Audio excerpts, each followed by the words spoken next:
Hello. In this video, I would like to explain to you how you can perform a case-sensitive VLOOKUP in Google Sheets. What is an example of this task? If we have a data array in which some values differ only by their case, then VLOOKUP will not be able to process it correctly and will choose the first value, which matches by letters, but not by case. How can we fix this?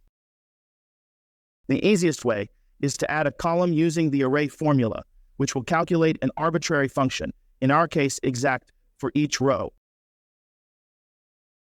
This will be an intermediate value. In fact, we augmented our original dataset with the first column, which compares the value of the target with each specific column, and then we run the VLOOKUP function already from this dataset. But we are not looking for the F3 key, Thomas, but we are looking for the first occurrence of the true key in the dataset. Here the first three keys are false, and only the fourth key is true. It is quite interesting that when VLOOKUP is used within an array formula, we have the ability to pass not just a single column, but multiple columns simultaneously. This capability enables us to return several columns as the result. If the video was useful, please give it a like.